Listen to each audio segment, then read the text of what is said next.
नमस्कार बच्चों, गायत्री विद्या मंदिर के YouTube चैनल में आप सबका स्वागत है। आपकी कक्षा 11 की अनिवार्य हिंदी की पाठ्य पुस्तक वितान से हम पढ़ रहे हैं अंतिम रचना आलो आंधारी। हम पढ़ रहे थे पिछले वीडियो में बेबी हालदार सुनीति का जिक्र करती है, किंतु वह अब चली गई है। अब सुनीति के न रहने से पार्क में मेरा मन नहीं लगता। मैंने वहाँ जाना छोड़ दिया। जितना समय मैं वहाँ बिताती थी उतना अब वो पढ़ने लिखने में बिताने लगी। अब देखें, अब जितना मैं लिख चुकी थी उसे तातुश ने फ़ोटोकॉपी करा के अपने एक बंधु के पास कोलकाता भेज दिया था। तातुश हठात एक दिन मुझसे बोले, बेबी तुम्हारी चिट्ठी आई है। हठात का आशय वैसे तो बलपूर्वक होता है, किंतु यहाँ हठात का आशय अकस्मात बनेगा, अचानक बनेगा, एकदम से। मैं अवाक का शाब्दिक अर्थ होता है निशब्द, शब्दहीन, बिल्कुल बिना किसी शब्द के, बिना किसी बात के, बिना बोले मैं अवाक हो उनकी ओर देखती रही, निस्तब्ध होकर के उनकी ओर देखती रही। और फिर बोली, मेरी चिट्ठी? मुझे चिट्ठी भेजने वाला तो कोई नहीं। उन्होंने बताया कि चिट्ठी कोलकाता से उनके एक बंधु ने भेजी है। मैंने कहा, सुनाइए ना, देखूं क्या लिखा है उन्होंने। तातुश ने मुझसे बैठ जाने को कहा और फिर चिट्ठी पढ़कर सुनाने लगे। प्रिय बेबी, मैं बता नहीं सकता तुम्हारी डायरी पढ़कर मुझे कितना अच्छा लगा। मैं जानना चाहता हूँ कि इतना अच्छा लिखना तुमने कैसे सीखा। तुम्हारा लेखन उत्कृष्ट है। तुम्हारे तातुश ने सचमुच ही एक हीरा खोज निकाला है। उत्कृष्ट यानी श्रेष्ठ। तुमने बहुत अच्छा तुम लिखती हो। तुम्हारे तातुश ने सचमुच ही एक हीरा खोजा है।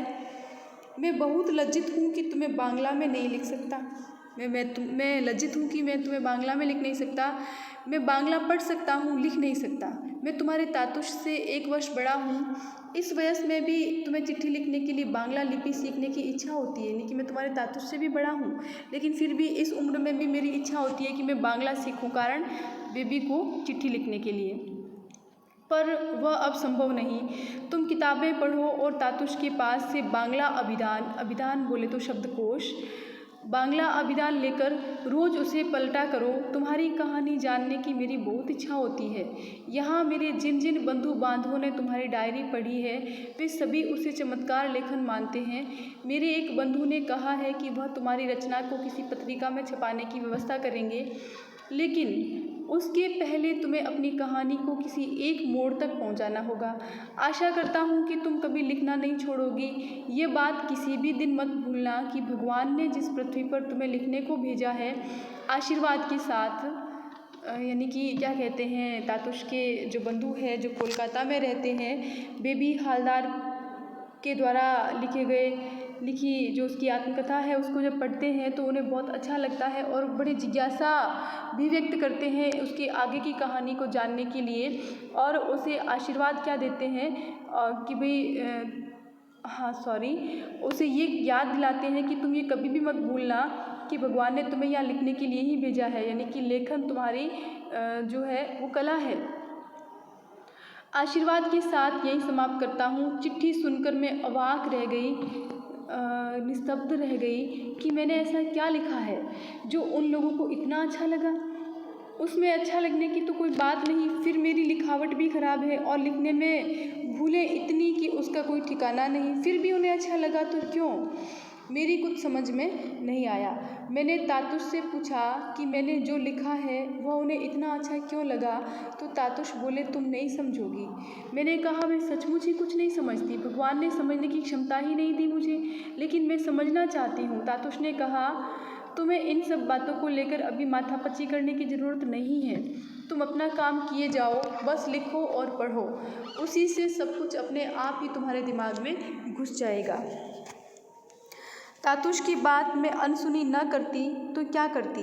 जैसे मुझे घर में करने को कुछ और था ही नहीं। घर में अर्जुन दा, रमन दा और सुखदीप दा तो थे ही। उनके बंधु समित दा, रजत दा, राहुल दा का भी आना जाना लगा ही रहता था। वे सब भी तो मुझे चाहते थे और मेरे साथ तातुश जैसा ही व्यवहार करते थे, यानी कि इतना अपनापन बेबी के प्रति रखते थे। ऐसे में मैं उन्हें खिलाने पिलाने की व्यवस्था छोड़ किताब कॉपी लेकर कैसे बैठ सकती थी। यानी कि सब लोग जब उसका इतना ख्याल रखते थे, उसके प्रति इतना अपनापन जताते थे, तो बेबी उनको छोड़ कर के, उन्हें भूखा प्यासा छोड़ कर के वो कैसे वो किताब लेकर के कैसे बैठ सकती थी। एक दिन भूल से तातुश की बात मान दिन ही में उनसे अपने लिखने पढ़ने की बातें करने में लग गई तो एक घटना घटित हो गई। रमन दा उस दिन काम पर से लौटा तो उसे बहुत भूख लगी हुई थी। जल्दी जल्दी हाथ मुंह धोकर वह खाने बैठ गया। खाने की प्लेट में कोई गंदगी न पड़ जाए या मक्खी वक्खी न बैठ जाए, इसीलिए मैंने उसे उल्टा रख दिया था। भूख के मारे रमणदा ने इसका ख्याल नहीं किया और सब सब्जियां उस पर ले ली। उन सब्जियों में एक गाढ़ी तरी वाली सब्जी थी। उसने जैसे ही रोटी लेकर खाना शुरू किया तो देखा कि तरी प्लेट से नीचे गिरी जा रही है। वह खाना छोड़ अवाक उसे देखने लगा, यानी बिना बोले हैरान होकर के उसे देखने लगा। कुछ क्षण बाद उसकी समझ में आया कि वह उल्टी प्लेट में खाना खा रहा है। वह वहीं बैठा न जाने क्या सोच कर खूब हंसने लगा। मैंने तातुश से पूछा कि रमणदा किसके साथ बातें कर हंस रहा है। तातुश बोली, और कौन है वहाँ? मैंने कहा, और तो कोई नहीं, कोई है ही नहीं उस कमरे में। और इतना कहकर मैं वहाँ चली गई और देखा कि रमणदा हंसे ही जा रहा है। मैंने उससे पूछा, क्या हुआ रमणदा? वह कुछ न कह बस हंसता रहा। मैंने फिर पूछा, क्या हुआ बताओ तो सही। वह हंसते हंसते बोला, बेबी देखो मैं कैसे खा रहा हूँ। मैंने देखा तो हंसी के मारे मेरा बुरा हाल हो गया। हंसते हंसते ही आकर मैंने तातुश को बताया कि ज़ोर की भूख लगी होने से रमणदा ने बिना अपनी प्लेट की ओर देखे उल्टी प्लेट में ही खाना ले लिया। वह भी सुनकर हंसने लगे। वह हम लोगों की तरह नहीं हंसते थे। उनकी हंसी उनकी अपनी तरह की थी। धीरे धीरे उन लोगों का हंसना बंद हो गया, लेकिन मेरी हंसी थम नहीं रही थी। यह देखकर तातुश बोले, बेबी तुम क्या हंसती ही जाओगी? खाली हंसने से ही सब हो जाएगा? मेरे बंदूक की चिट्ठी कितने दिनों से आकर पड़ी हुई है, उसका जवाब तुम्हें नहीं देना होगा। मैंने कहा, ये चिट्ठी विट्ठी लिखना मुझसे नहीं होगा। तातुश बोले, क्यों नहीं होगा? तुमसे जैसे बने वैसे ही लिखो, लिखते लिखते ही सब ठीक हो जाएगा। मैं सोच में पड़ गई। कभी किसी को चिट्ठी विट्ठी लिखी नहीं, यदि लिखे भी तो बस जैसे तैसे दूसरों के लिए कुछ प्रेम पत्र, वो भी दूसरों के लिए। कुछ समझ में नहीं आता कैसे लिखूंगी और क्या लिखूंगी, कितना गलत लिखूंगी और कितना सही, इसका भी तो कोई ठिकाना नहीं। मैंने तातुश से पूछा, मैं उन्हें क्या बोलकर लिखूंगी? यानी कि जैसे तातुश को तातुश कहती है तो उनको क्या बोल करके लिखेगी? तो यह तुम ही सोच कर देखो, तातुश ने कहा। बस इतना ध्यान रखना कि वह मुझसे 1 वर्ष बड़े हैं। अब 1 वर्ष बड़े हैं तो मैंने कहा, मैं उन्हें जेठू बोलकर लिखूंगी। क्या कहा लेखिका ने कि मैं उन्हें जेठू बोलकर लिखूंगी। तो देखो, जेठू का मतलब क्या होता है? पिता के बड़े भाई, पिता के ज्येष्ठ भाई, यानी कि ताऊ। तो मैं उन्हें जेठू बोलकर लिखूंगी। तातुश बोले, तुम्हारी जैसी मर्जी। मैंने जेठू बोलकर ही अपनी चिट्ठी लिखी। चिट्ठी लिखने का सिर पैर नहीं जानती थी, यानी कि चिट्ठी कैसे लिखी जाती है, शुरुआत कैसे की जाती है, अंत कैसे किया जाता है, ये सब लेखिका नहीं जानती थी, बेबी हालदार। फिर भी जैसे बन पड़ा लिखा। उस चिट्ठी के जवाब में जेठू ने लिखा, प्रिय बेबी, तुम्हारी चिट्ठी कई दिन पहले मिली थी, क्या लिखूं? सोचते सोचते इतनी देर हो गई। 4-5 दिन हुए मैं यहाँ की किताबों के बाज़ार गया था। यहाँ बांग्ला किताबें देखकर इच्छा हुई कि सारा बाज़ार उठाकर तुम्हारे पास भेज दूँ। लोग वहाँ मछली की तरह किताबें खरीद रहे थे और मैं अवाक हो देख रहा था। तुम्हारी रचना का दूसरा खंड पूरा हो गया, जानकर बहुत खुशी हुई। तुमने ये बिल्कुल ठीक लिखा है कि तुम्हारी रचना को लेकर तुम्हारे तातुश और मैं बहुत चिंतित है। चिंता का कारण यह है कि तुम्हारी किताब कैसे छपे। आशापूर्णा देवी का पाखिर खांचार पाखी कैसा लग रहा है? इनकी ये आशापूर्णा देवी की रचना है, पाखिर खांचार पाखी। तुम्हें तातुश ने ज़रूर बताया होगा कि आशापूर्णा देवी घर के सारे कामकाज निपटाकर उस समय चोरी चोरी लिखती थी जब सब लोग सो जाते थे। तो बेबी हालदार का संघर्ष भी आशापूर्णा देवी की भांति ही है।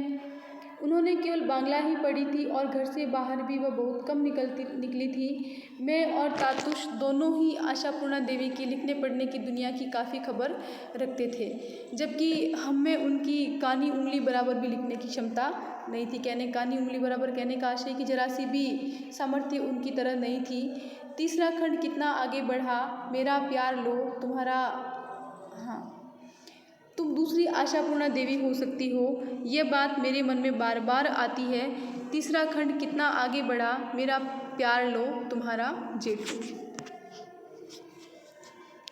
ठीक है, तो देखिए हम कुछ प्रश्नों की बात करते हैं। अब तक हमने जितना पढ़ा है उससे संबंधित इसके आगे हम पढ़ेंगे अगले वीडियो में। आज यहीं तक पढ़ते हैं। प्रश्नों की हम बात करें,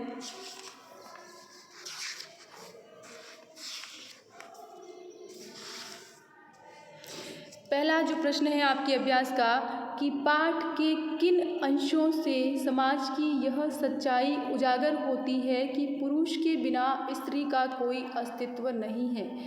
क्या वर्तमान समय में स्त्रियों की इस सामाजिक स्थिति में कोई परिवर्तन आया है? तर्क सहित उत्तर दीजिए। बिल्कुल ये प्रश्न आपको करना है।